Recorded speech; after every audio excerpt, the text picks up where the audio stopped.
الفاتحة إلى حضرة حبيبنا وشفيعنا وقرة أعيننا ومولانا محمد صلى الله عليه وسلم وعلى آله وأصحابه وأزواجه وذرياته وأهل بيته أجمعين ثم إلى أرواح والدينا لآبائنا لأمهاتنا ولأجدادنا لجداتنا لإخواننا لأخواتنا لقرباتنا ولمن له حق علينا ولجميع المؤمنين والمؤمنات والمسلمين والمسلمات الأحياء منهم والأموات وخصوصا إلى روح الإمام أبو عبد الله محمد بن أحمد بن أبو بكر بن فراء الأنصاري الخزرجي القرطبي ثم إلى روح مؤلف هذا الكتاب الإمام أبي المواهب عبد الوهاب بن أحمد الشعراني بأن الله ينفعنا بهما وبعلومهما في الدارين. الفاتحة.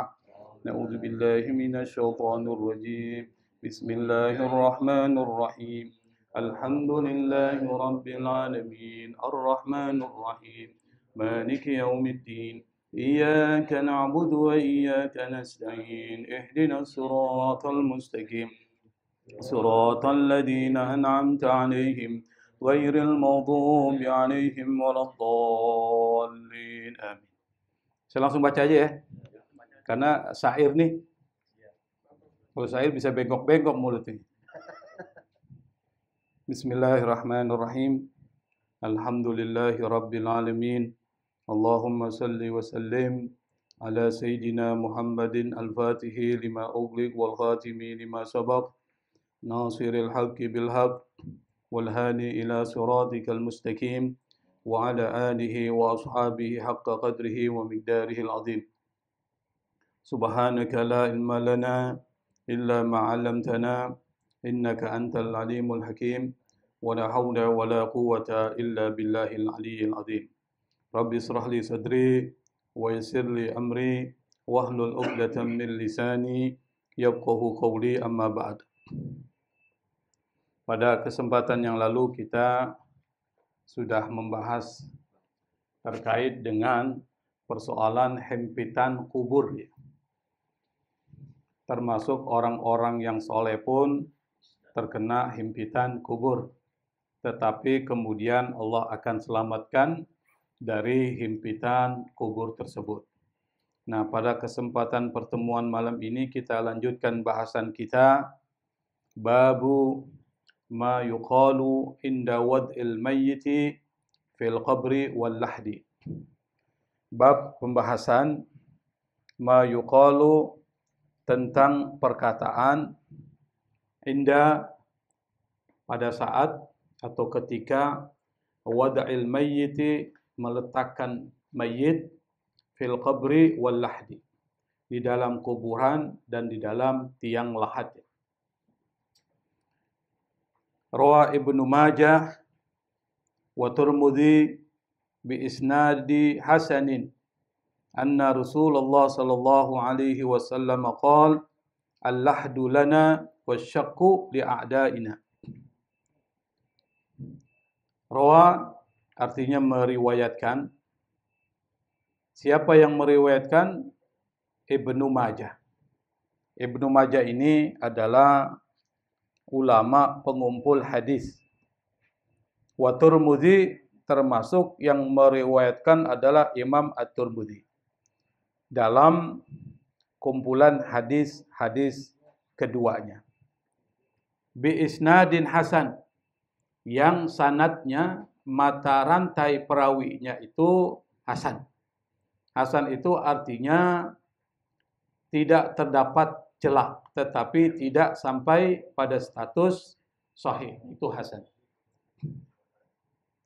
Apa riwayatnya? Anna Rasulullah sallallahu alaihi wasallam, bahwa Rasulullah sallallahu alaihi wasallam qala, bersabda, al-lahdu lana wasyaqqu li a'daina.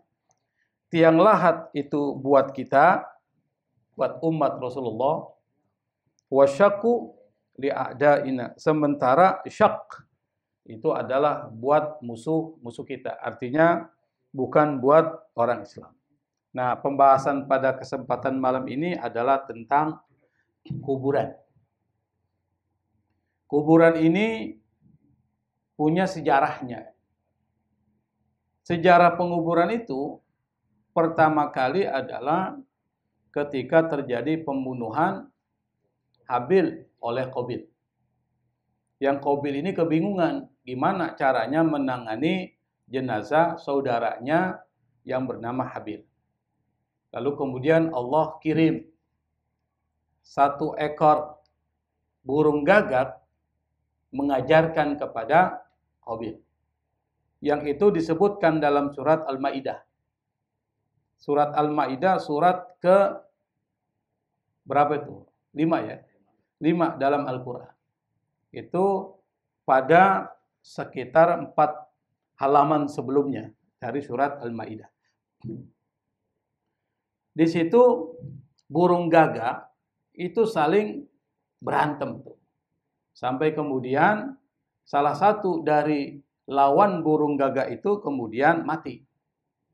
Nah, burung gagak memperlakukan kawannya yang dibunuh itu dengan cara memasukkan ke dalam tanah. Lalu kemudian Qabil yang kebingungan memperlakukan jenazah dari saudaranya Habil itu dapat inspirasi itu. Inspirasi dari apa? Dari apa yang dilakukan oleh burung gagak. Lalu kemudian dia menggali kuburan itu, lalu dia memasukkan jenazah dari Habil. Nah, di sini dapat diinformasikan bahwa pengetahuan itu bisa diambil dari apa yang dilihat. Apa yang berada di sekitar kita, itu ilmu. Maka sumber ilmu itu ada dari wahyu, ada dari akal, ada dari yang ada di sekitar kita. Yang keduanya ini adalah sumber informasi. Maka nggak boleh diabaikan tuh. Itu namanya fakta, data. Makanya orang kalau lakukan penelitian, datanya apa yang ada di lapangan. Itu data. Seperti yang dilakukan oleh Qabil itu adalah mengambil data itu dari lapangan tuh. Observasi itu, mengamati. Nah, itu hebatnya Islam. Jadi Islam itu harus didasari fakta, datanya. Nggak boleh asal bicara, asumsi. Apalagi hoax, berita-berita yang tidak benar. Nah, dalam perjalanannya kemudian pra-Islam, masyarakat Arab seringkali memperlakukan jenazah itu serampangan. Tidak berdasarkan aturan. Kubur ya kubur. Tidak ada aturannya. Seperti apa kuburan, bagaimana cara menguburkan, itu nggak ada aturannya tuh. Bahkan pada zaman Arab sebelum Islam, mereka nggak malu tuh mengubur bayi perempuan yang baru dilahirkan hidup-hidup. Informasi itu disebutkan Allah dalam surat An-Nahl. Wa idza busyira ahaduhum bil unsa dhalla wajhuhu muswaddan wa huwa kadzib. Saya lupa ayatnya di mana itu. Kata Allah, ketika salah seorang dari mereka itu busyira, diberikan kabar gembira, bil unsa, dengan anak perempuan. Dhalla wajhuhu, wajahnya itu berubah. Muswaddan, jadi hitam. Aswad. Aswad artinya apa? Hitam. Menjadi hitam, muswaddan. Menjadi hitam, kenapa? Emosi, marah. Makanya orang kalau marah, mukanya itu berubah. Jadi merah ke hitam-hitaman atau hitam ke merah-merahan. Kenapa? Nahan emosi. Kalau orang nahan emosi, maka Islam mengajari duduk. Karena ketika duduk, itu akan meredam. Kalau nggak bisa, wudhu. Karena amarah itu api, dan api hanya bisa dipadamkan dengan air. Maka ketika lagi marah, salah satu cara diajarkan oleh Rasulullah adalah duduk atau Anda mengambil air untuk melakukan wudhu.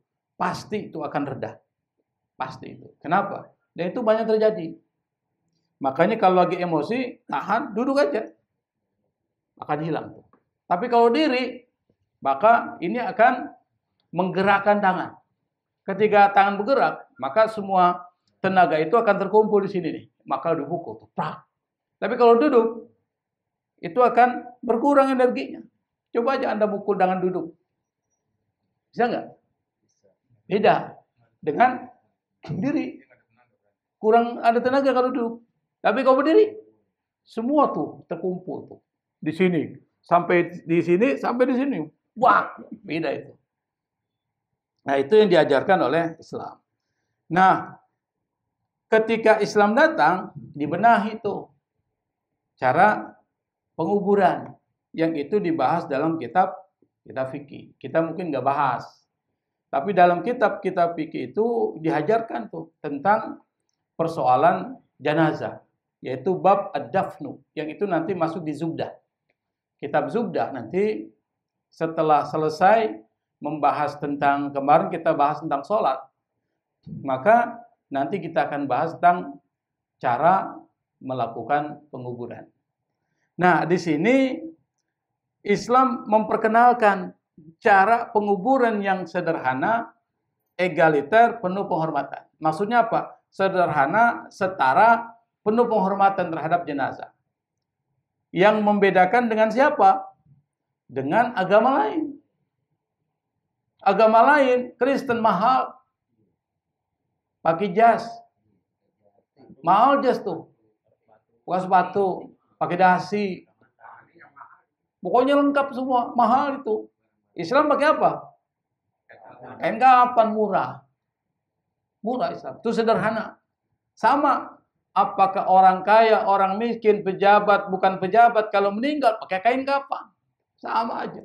Itu namanya setara. Sederhana, setara, dan penuh penghormatan. Ketika memandikan, tidak seperti memandikan sesuatu.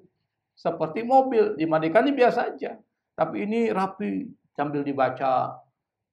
Aturannya jelas, yang kita udah bahas pada saat membahas tentang al-ghuslu. Memandikan jenazah. Nah, salah satu yang diajarkan dalam kaitan dengan kuburan, penguburan, ini anna Rasulullah sallallahu alaihi wasallam qol apa? Al-lahdu lana wa syakku li a'daina. Lahat.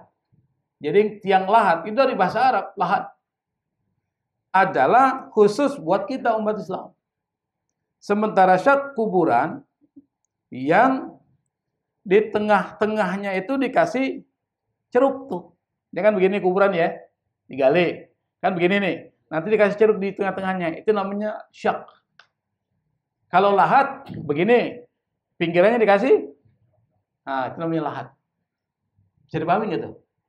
Jadi ada yang tanpa lahat itu langsung dikubur begitu, syak namanya itu. Jadi dikasih, anggap aja kuburan begini nih. Ini di bawah begini. Dikasih cekuk nih, sini. Itu namanya syak. Syakut.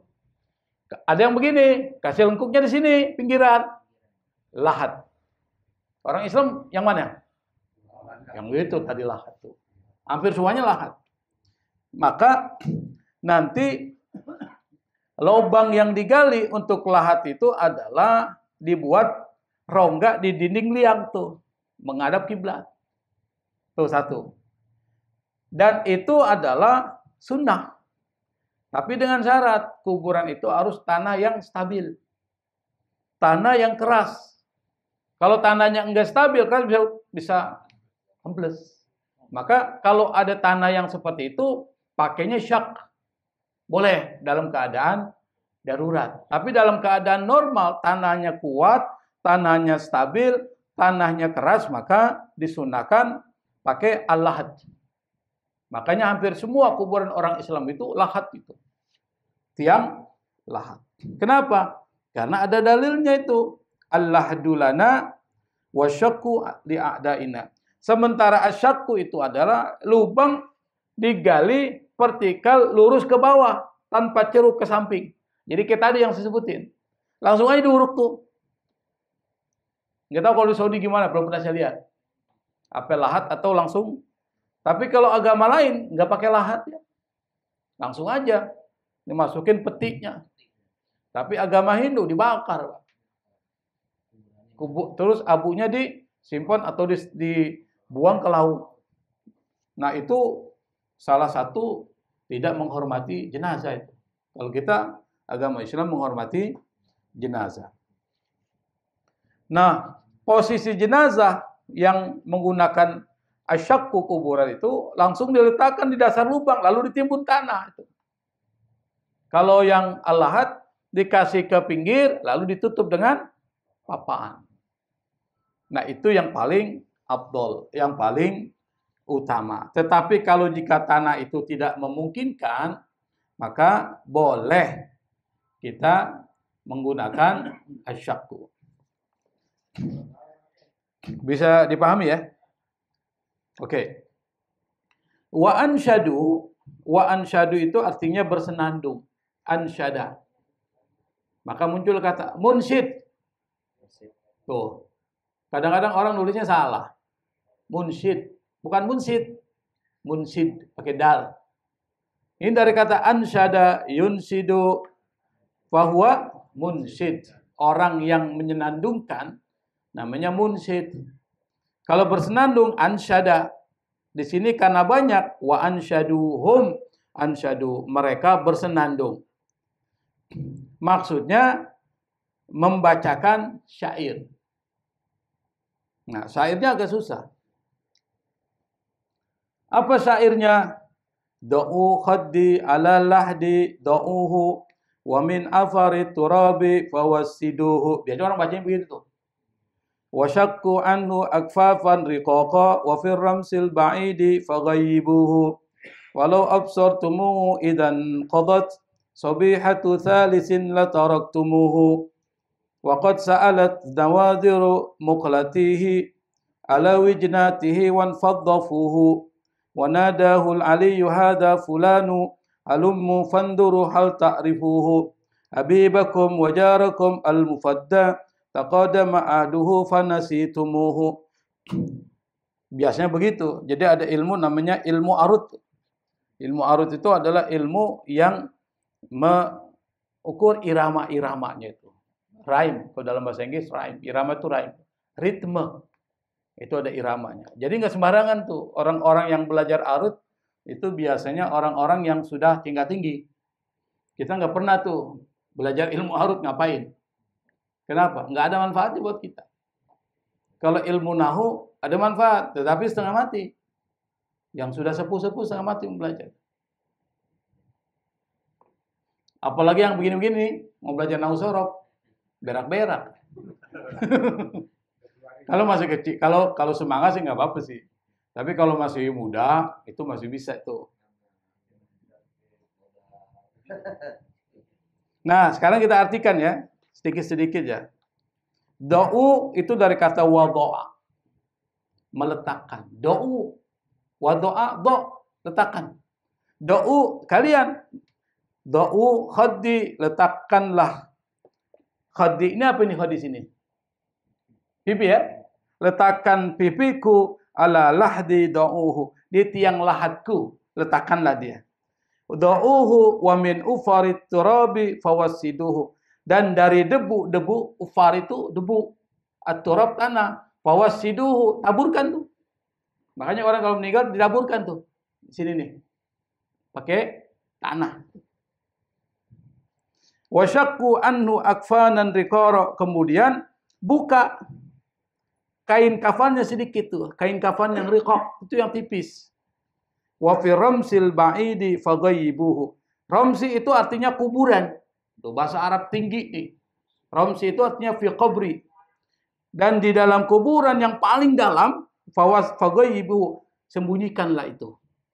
Makanya kalau jenazah itu disembunyikan tuh, nanti ditutup tuh. Begitu.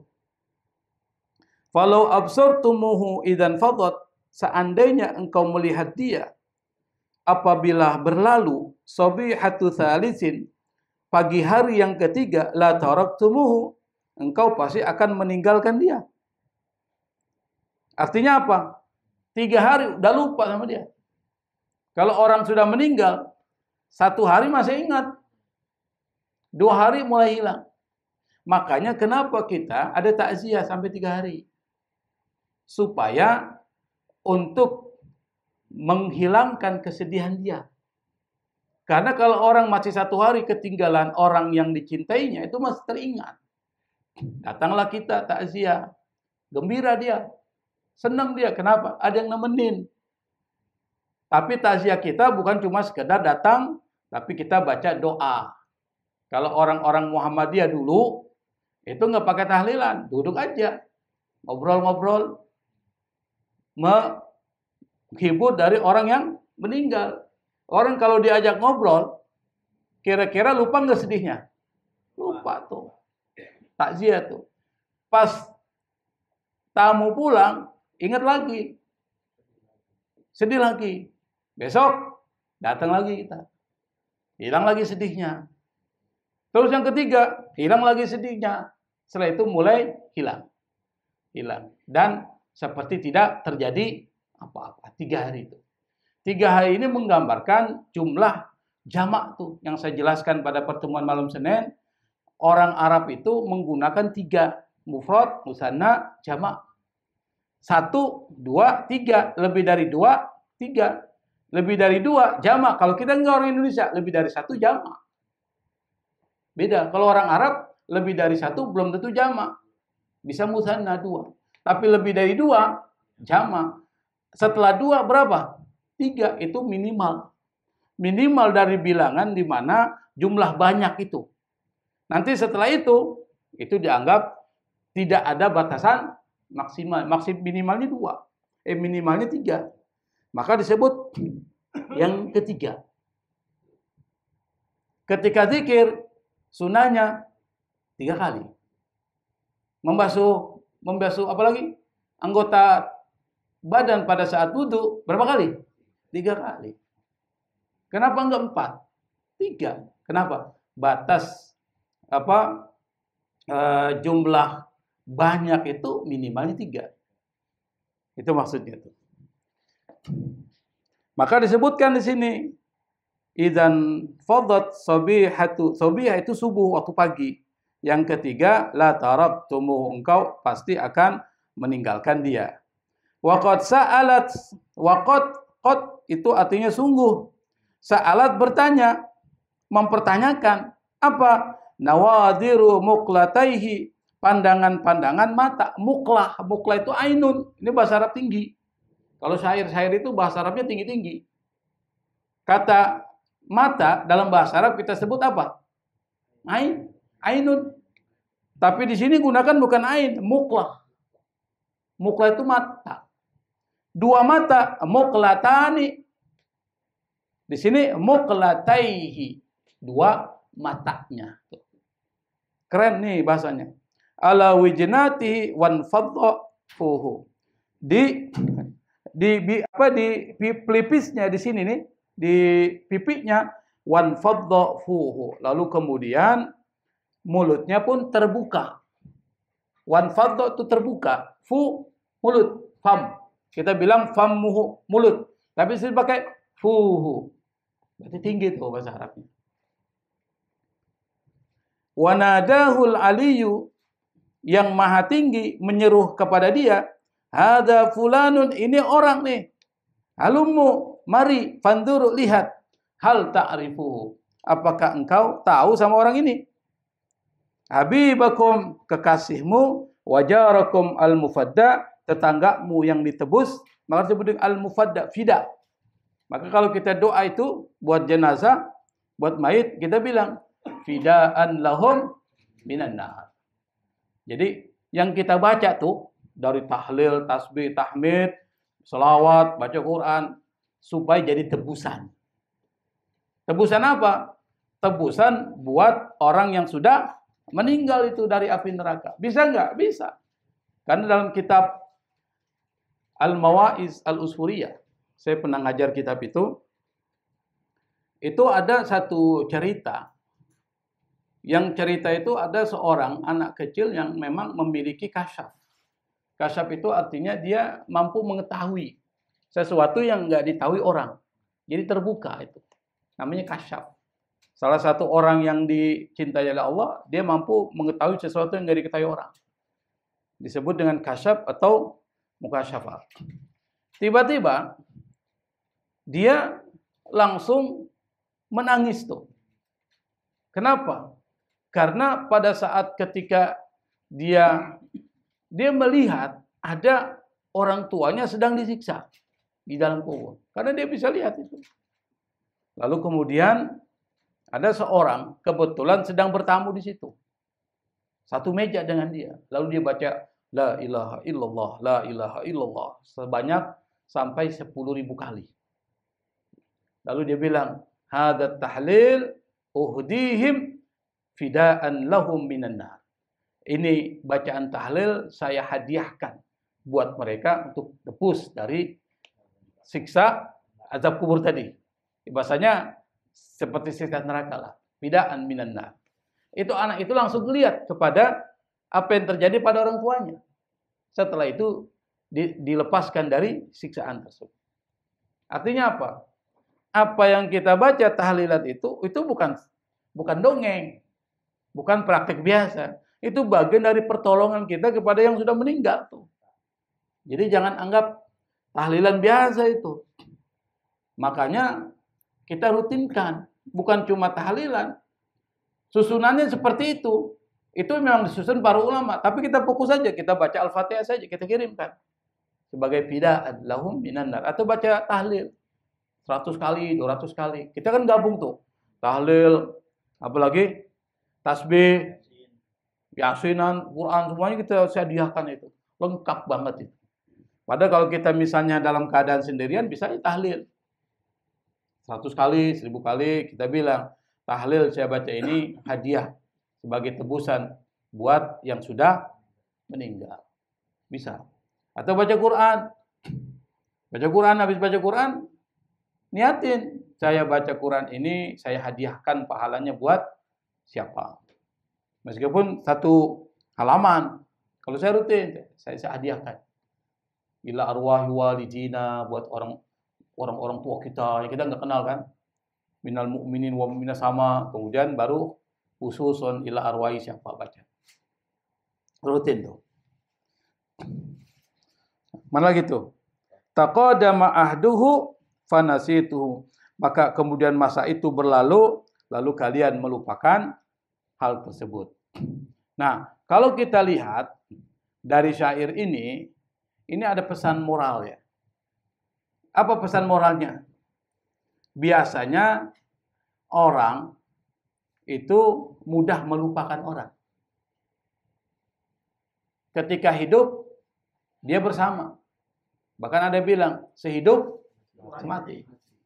Tapi ketika dia meninggal, 3 hari dia udah lupa. Artinya apa?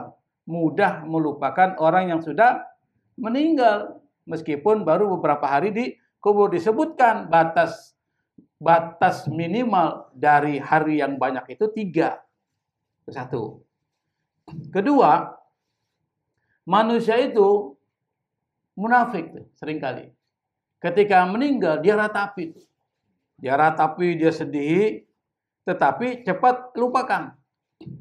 Cepat melupakan. Yang kedua, ini sebenarnya gambaran, syair ini gambaran bahwa segala sesuatu yang hidup pasti akan hilang. Maka di dunia ini, jangan tertipu tuh. Jangan tertipu dari apa? Kita berlomba-lomba nyari duit. Kumpulin. Tabung. Sampai muncul surat wailul likulli humazatil lumazah. Celakalah bagi orang yang pengumpat. Kok pengumpat dijelaskan dalam Al-Quran? Alladzi jama'ama law wa'adada. Orang yang ngumpulin duit, dia hitung-hitung tiap hari itu. Ngumpulin duit ini hari-hari, malamnya dihitung. Taruh, tuh. Habis bangun tidur, dihitung lagi. Kapan nambah nih? Gitu. Pas dia kumpulin, dia tabung jadi banyak, mati. Apa yang didapat? Nggak ada. Makanya, mumpung masih hidup, jangan lupa investasi akhirat. Itu maksudnya. Jangan lupa itu. Mumpung masih hidup. Apa? Uang yang kita peroleh misalnya, jangan juga semuanya ditabung, benar-benar ditabung tuh. Dalam artian itu tadi. Kita sedekahkan. Ini bukan sponsor ya. Masjid kita kan banyak nih, dibutuhkan biaya nih. Ya 20.000 pakai kiris kan. Mana aja uang nih? Aja uang nggak ada lagi. Itu penting tuh satu. Misalnya gini, saya beri contoh habis bangun tidur. Kalau pakai kiris kan bisa di mana aja tuh. Bangun tidur. Biasanya kalau pakai kiris berapa sih minimal, Pak? 10.000 aja. Hah? Bisa. Ya itu tiap pagi atau seminggu sekali lah, tiap Jumat lah. 10.000. Kiris itu kan ada kiris tuh. Ya kalau dikit memang kelihatan kecil, tapi kalau banyak, kedua ini investasi akhirat. Itu maksudnya. Kalau bisa subuh. Ya.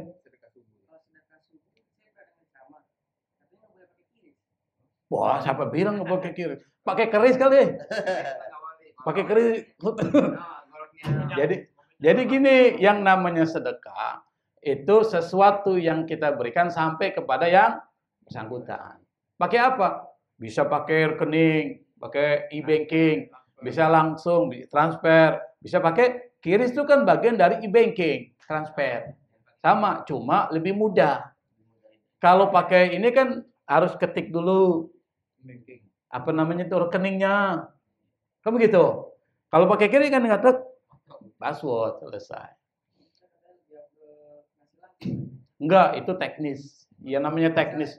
Intinya bukan di teknis, tapi intinya adalah sumbangan itu. Tetapi kalau tanya mana lebih utama? Ya kalau lebih utama untuk menyambung tali silaturahmi, ya langsung. Katanya itu dua pahalanya, sedekah dan silaturahmi. Tetapi seringkali kalau pakai begitu bisa ria. Mencuri ya. Karena ketahuan orang. Tapi kalau kiris enggak. Siapa yang tahu? Habis sholat subuh, kita kirim 10.000 tuh. Malaikat doain, ya Allah berkahi orang ini. Kiris tuh. Kalau dulu kita, waktu belum ada kiris, punya celengan sendiri. Jadi habis sholat subuh, 10.000. Nanti pas Jumat terkumpul tuh, masukin ke tromol di Jumat. Jadi tetap kita sedekahnya itu di waktu subuh. Makanya nggak langsung orang kan, langsung masukin celengan. Saya niatkan ini untuk keluarga saya yang sudah meninggal. Sebutin namanya satu persatu, 100 juga nggak apa-apa disebutin namanya. Masukin uang 10.000. Bayangkan 100 orang, 10.000. Buat mereka kena semua. Yang bersedekah dapat pahala juga.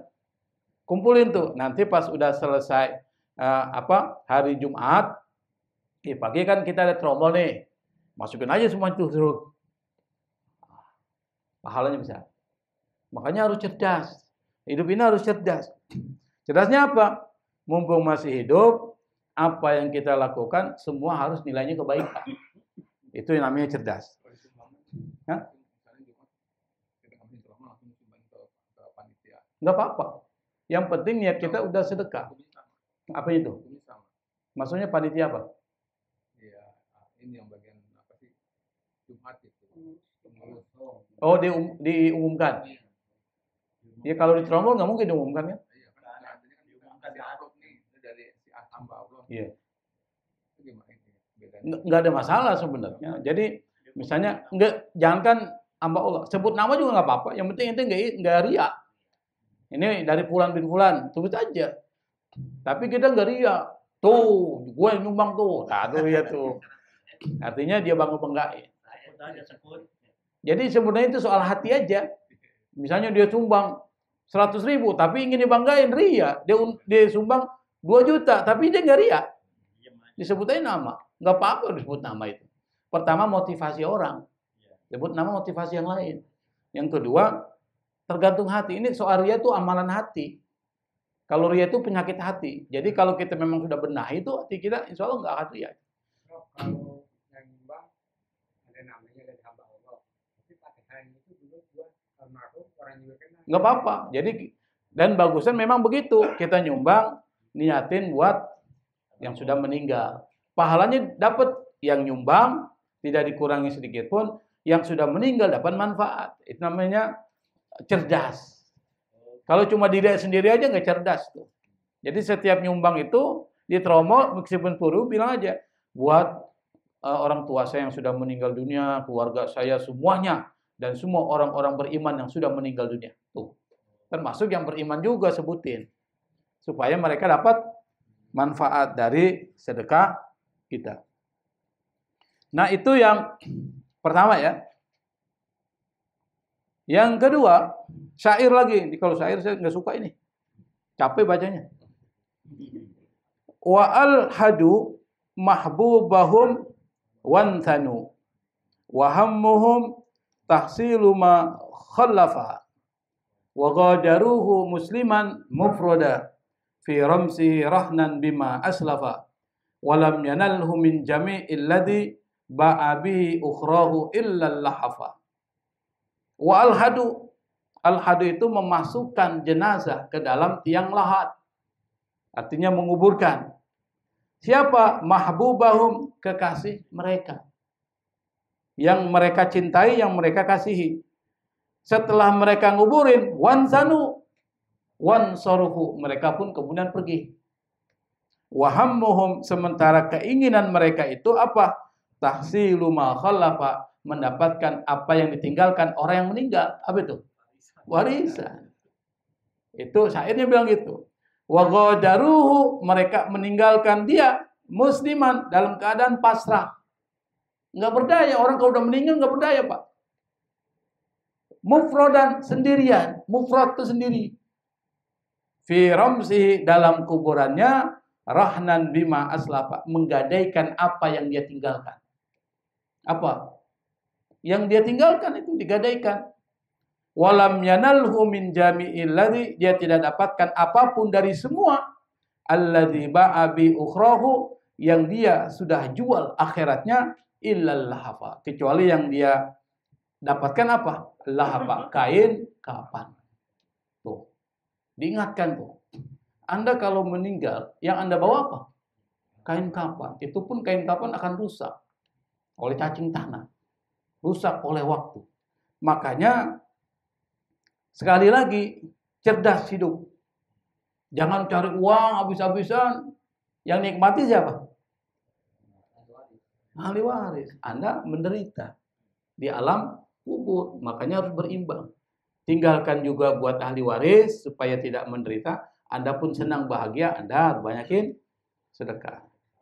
Ai, dijelaskan yang dimaksud dengan al-lahafa ini kalimat tinggi dalam bahasa Arab. Ai kafanan yultahafu fihi, atau kain kapan yang digunakan untuk melilit dia. Wa kana Sufyan Ats-Tsauri, salah seorang ulama besar namanya Sufyan Ats-Tsauri. Beliau ini adalah ulama generasi tabi'ut tabi'in, ahli hadis terkemuka.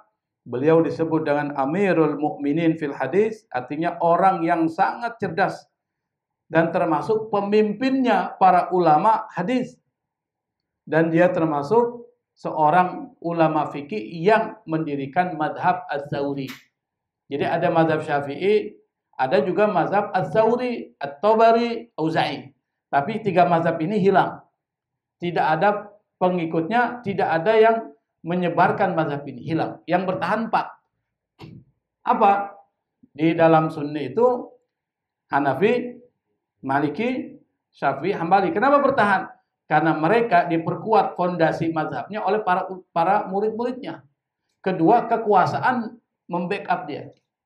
Jadi kekuasaan penting tuh untuk membuat mazhab itu bisa eksis, bisa tetap bertahan. Kalau yang tadi saya sebutkan itu hilang. Auza'i di Syria.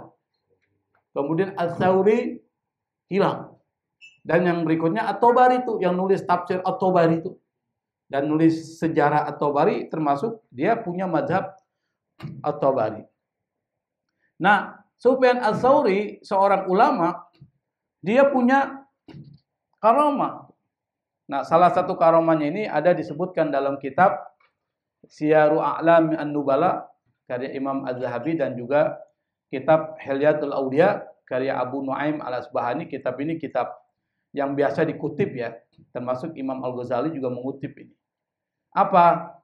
Satu hari Sufyan itu bersembunyi di gurun untuk menghindari kejaran para penguasa yang ingin maksudnya menjadi seorang hakim. Beda dengan kita, Pak. Kita berlomba-lomba untuk menjadi seorang hakim. Kecuali Abdul Hakim, nggak perlu berlomba-lomba, dia udah jadi hakim. Kita ingin tuh Pak, tes sana tes ini, itu jadi punya jabatan hakim. Dia kabur Pak, dipaksa untuk jadi hakim nggak mau, dia kabur. Itu hebatnya tuh. Imam Malik dipaksa untuk jadi ini nggak mau. Abu Yusuf nolak semua. Ulama-ulama dulu itu luar biasa. Mereka nggak mau. Kenapa? Takut dia. Takut kalau dia tidak berlaku adil. Karena dia lari dari kejaran penguasa yang ingin maksa dia menjadi hakim. Padahal dia orang pintar. Dia nggak mau. Lalu dia berada di satu tempat yang jauh, lapar dia, haus dia. Tiba-tiba ada burung tuh bawa roti di paruhnya, lalu kemudian berkata dengan izin Allah kepada Sufyan Ats-Tsauri, dia bilang, "Ya Sufyan, ukul min hadza rizqun min Allah." Makan dari rezeki dari Allah. Kaget dia. Wah, ada burung bisa ngomong nih. Mana anta? Siapa kau? Lalu dia bilang, aku adalah burung yang diutus oleh Allah dan dia tahu engkau sedang bersembunyi demi menjaga agama Allah. Nah, kalau burung bisa ngomong sama dia, itu wali sudah itu. Bahasanya wali min auliyaillah. Nah, ulama-ulama dulu seperti itu. Imam Syafi'i sama. Imam Ahmad bin Hanbal sama. Itu luar biasa. Nah, apa yang dikatakan oleh Sufyan Ats-Tsauri? Wa kana Sufyan Ats-Tsauri radhiyallahu taala anhu yaqul, idza su'ila al-mayyit, apabila seorang yang sudah meninggal atau mayit atau jenazah itu ditanya, man rabbuka, siapa Tuhanmu?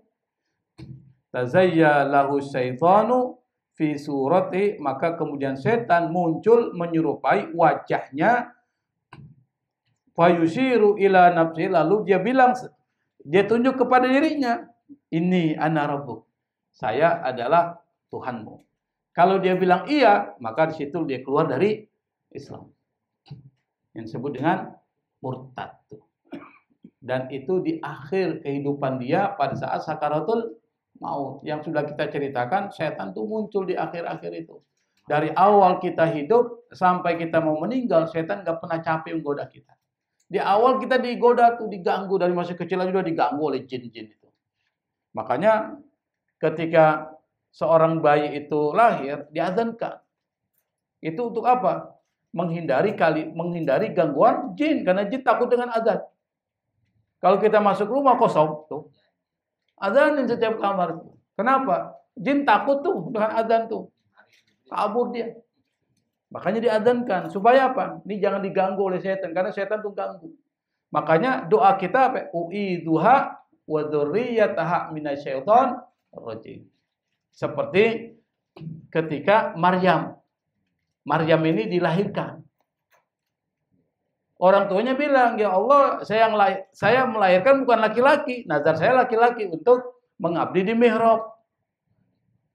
Gimana nih? Lalu Allah kemudian mengatakan, tidak ada masalah. Namakan dengan Samaituha Maryam wa inni u'idzuha bika wa dzurriyyataha minasyaitonir rajim. Maka itu dibaca itu. Ibu-ibu tuh hafal. Ayat itu dia hafal. Kenapa? Biasanya sering hadir 40 apa tuh? Apa sih kalau ambil 4 bulanan tuh kan ada tuh. Apa? Itu yang Jawa. Kalau Betawi benar? Ada pakai delima. 7 bulan. 7 bulan.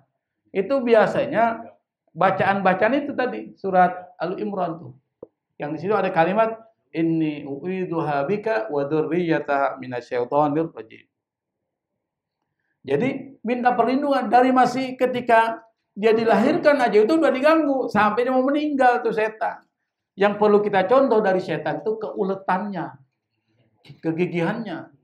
Tapi jangan contoh yang buruknya, tapi dia gigih tanpa menyerah. Orang mau ngomongin apa, masa bodoh, sadak seluk gitu. Ajar terus tuh, maksudnya gitu. Iya, itu setan tuh. Gigi. Tapi kalau hajar yang negatif, setan beneran udah. Tapi yang positif, kita ambil caranya setan itu, tetapi yang positif, kegigihannya. Nah itu penting. Jadi ternyata dari makhluk Allah masih ada manfaatnya. Manfaatnya apa? Contoh kegigihannya. Jangan contoh kejahatannya.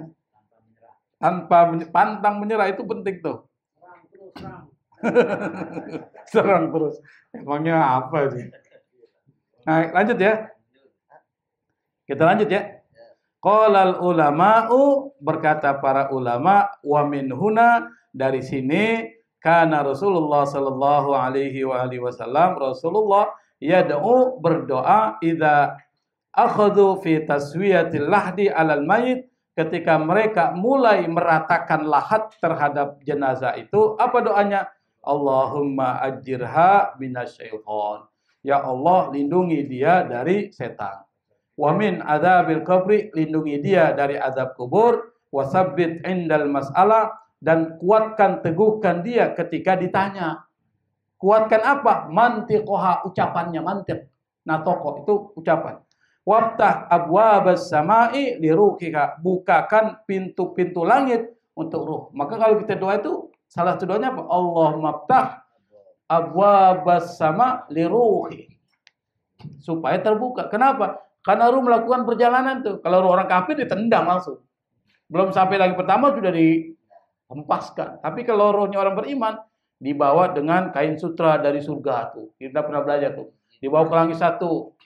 Siapa nih? Kata malaikat penjaga langit satu. Baunya harum banget. Si Fulan bin Fulan. Silakan, ahlan wa sahlan. Datang. Pintu 2 sampai bertemu dengan Allah. Setelah bertemu dengan Allah, lalu kemudian Allah perintahkan kepada dia, tempatkan fi illiyin, di tempat yang tinggi, yang situ ngumpulnya para roh.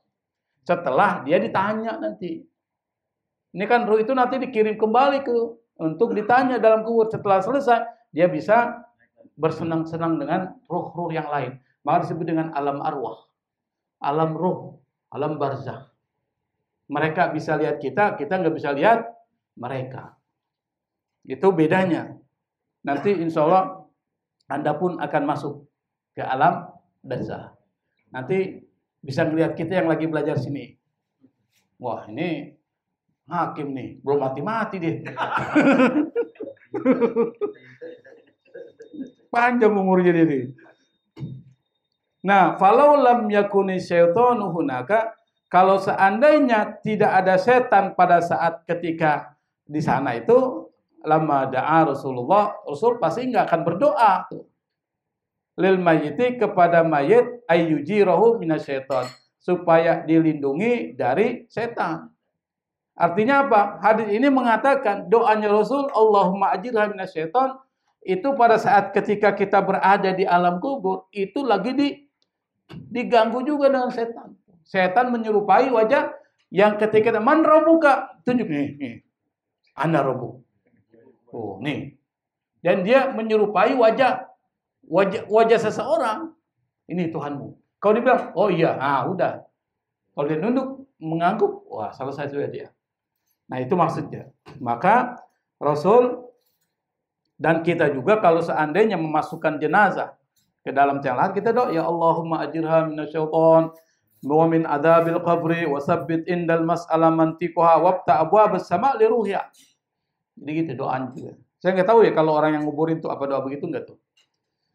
Nas'alullaha ta'ala ayyujirana wa ikhwanana al-mu'minin min ta'arrudi syaitani, amin. Kita minta sama Allah supaya kita diberikan perlindungan, saudara-saudara kita beriman, daripada gangguan setan.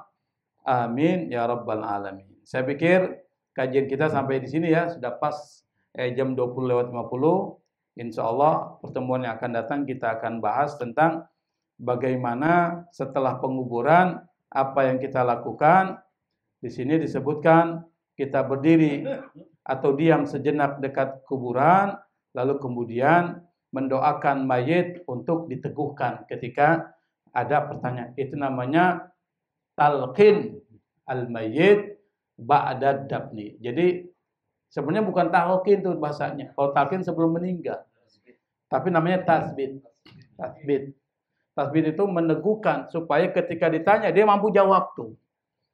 Tapi ingat, orang mampu jawab bergantung amalnya di dunia. Bukan karena dia hafal, semua hafalin lah.